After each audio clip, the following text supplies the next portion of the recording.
It is a great joy and honor to come into your homes and your minds with a message of empowerment and enlightenment. I am Emmanuel Mensah, a co-founder of the Eagle Mentality Group. At Eagle Mentality Group, we teach and propagate information about the power of thought, universal laws and principles, and how these three things comes together to form our lives. And so today I will be speaking to you on how we can understand our role in the scheme of things in the universe, such that we'll be able to position ourselves in order to create favorable and wonderful experiences that we so desire. But before we go on, I would like to appeal to you to subscribe to our YouTube channel, like our work, and also follow us on Facebook and other social media platforms, and help us to grow this community. Our determination, our goal is to bring enlightenment, empowerment, and all of us building one another to build communities, societies, nations that actually depicts the glory and the image of God. And so today I'm going to speak to you on the previous topic that I've been speaking on all the time, and that is ideas. But today my caption is Ideas are the saviors of the world. Ideas are the engine that drives development. Without ideas, humanity wouldn't have traveled to where we are. And so anything that you are experiencing, anything that you are enjoying, it is the manifestation of an idea once in someone's mind that has become a physical thing that now you are partaking or you are enjoying in that kind of creation. And all of us have the power and ability to do that, you see. And now, how to become awakened to this fact and the power that we have as human beings, particularly those of us in Africa, is what we are concentrating on here. And so ideas are the engines, ideas are the saviors of the world. And today I'm going to relate this to the personality and the image of Christ, the concept of Christ or Jesus Christ, for those of us that are Christians. You see, we only took the personality and the image of Christ to mean someone who has come to die to save us. And therefore, we are only waiting for him to return and to take us into heaven. Well, this, I cannot deny it, but as a matter of fact, the purpose and the concept of Christ is more beyond that. And as a matter of fact, it is only a fraction of people, Christians, that believes in it. But every human being walking on earth here, at any point in time, needs a savior. Whatever situation you are going through, whatever condition you are going through, you need something as a savior to save you. And therefore, anything that comes in to save you from that particular condition becomes your savior. And how that those things comes about. So let's take, for instance, you are sick and you are looking for healing. Then you go to see your doctor recommend a medication for you to buy. You buy the medication helps you to get healed. In that case, the medication becomes your savior. But how did the medication come about? It was an idea in someone's mind that the person built upon it, developed it, and now it has become something that saves millions and millions of people all over the world. Take the concept of transportation.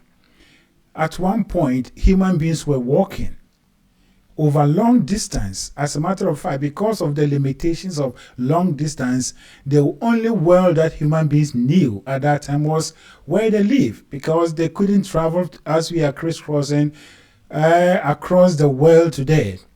But an idea of transportation, traveling in cars, automobile, trains, and other higher transportation came into people's mind. Those ideas have saved humanity from all the challenges that has to do with transportation, you see. And so the savior represents any idea that is coming through the mind of a human being that is coming into the world to save us from a particular difficulty or challenge. And so if you take the personality of Jesus Christ, especially the birth of Christ, how they would describe it, it represents the beginning of an idea in a human being's mind. We are told that the baby Christ was born to a Virgin Mary. What is a Virgin Mary in your life? Virgin Mary in your life is a mind that has been regenerated, a complete mind that has been reunited with its higher self, a positive and a constructive mind.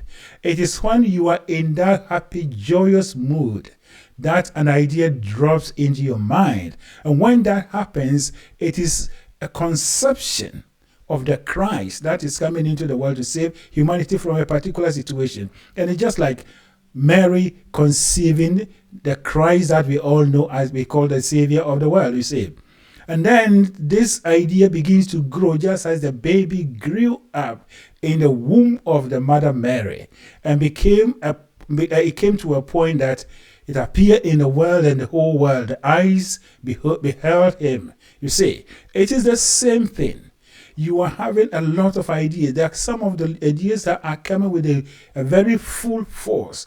That is the Christ, the Savior of humanity, your community, your society, of a particular situation that is coming into the world.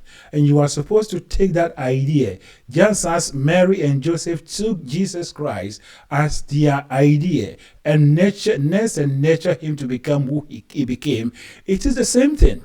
And so when you nurture your idea, they grow to become the Savior. You see, the Savior goes around liberating people from all kinds of limitations. And so if I am to take Microsoft as an example, Microsoft and its all product is an idea that was originally in the mind of Bill Gates. Just as Mary and Joseph took Jesus, the idea, and nursed and nurtured him to become a full human being that we call the Savior of the world. It is the same thing that Bill Gates took his ideas of Microsoft and nursed and nurtured it, that today Microsoft has entered into offices. Microsoft has entered into homes. Microsoft has entered into hospitals, saving mankind from all kinds of rudimentary work that we used to do. And so that is how it's supposed to be. The Savior in your life are the ideas that are coming out of you. And the Savior in the life of a community or society, a nation, are the ideas that are springing forth out of their within this group of people, you see. And so you are here to be a receiver, to be the receiver of a Christ.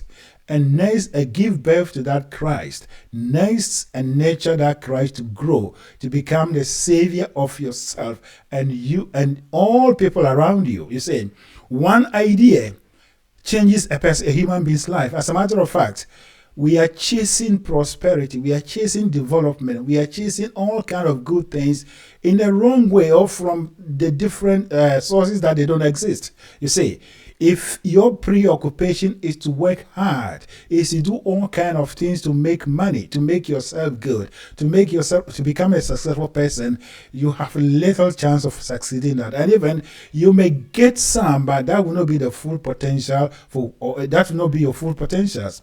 But if you begin to seek ideas, if you begin to pay attention to all the ideas that are coming out of you and deliberately, purposely nurse and nurture them and allow them to drive you. You see, when these ideas becomes real things, when they become good things that human beings are experiencing, Society will bless you with anything that you're looking for, you see.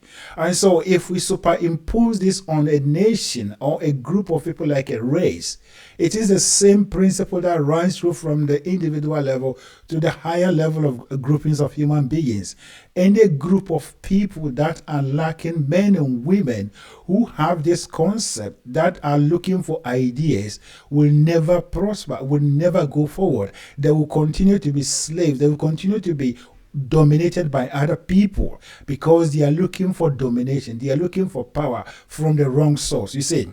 And so if we are to look for anything in our life, if we are to pray to God for anything, then it must be idea. And the question is, what idea are you working on as an individual? Collectively, all of us put together as a community, a town, a nation, or even a continent, Africa. What are the ideas that are coming out of our lives, out of our continents and cities, that are going into the world to save the world, for the world to actually welcome us, that yes, indeed, these are the saviors, these are the careers of the savior, you see. And so let us now become awakened to this truth, and let us become awakened to this fact that to be successful, to be powerful, to be considered as developed, it will only be possible only when you have an idea that you are working on. A nation will only be prosperous, a nation will always be powerful as a superpower only when there are millions, or there are a great number of men and women who are pushing ideas, who are nursing and pushing ideas that are doing great and wonderful things all over the world.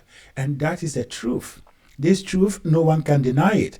You can argue from all angles. You can argue from your own limitation. Use all excuses that you need this, you need that, you need that. But that is not the point. The point is that if you allow yourself, if you allow your mind, if you train your mind to become the Virgin Mary, and you receive the idea, whatever thing that is needed for that idea to be a reality will be given to you by the same source that gives you the idea. The only thing you need is determination and belief. Have the belief that you are here not just to pass through the world, but you are here as someone to contribute to the growing or to the evolution of the world, of human race. It is when you have this perspective, it is only when you have this belief that you are not just a non-entity, but you are someone, you are a God on earth here, and therefore you have the ability and power, the power to change your life, to change other people's life. Believe it or not, your belief will power you to become that. And so let us seek ideas. Ideas are the real things. Ideas are the engines of evolution or development. Ideas are the saviors of the world. And therefore the Christ in your personal life, the Christ in our collective life is ideas that are coming into the world to save us from all kinds of challenges, difficulties. And as I said, Bill Gates, Microsoft, has entered every nook and corner of human life. Apple and all those that we are seeing now are taking control. Now we even have AI coming in. More and more are coming. The question that you and I, we ought to ask ourselves is, what are the African origin ideas that we have created, we have conceived, and nursed and nurtured, developed, and we are giving to the world? This becomes the nagging question, the dominant question that every one of us, including all of us, must begin to ask and seek answers to. Thank you, and God bless you.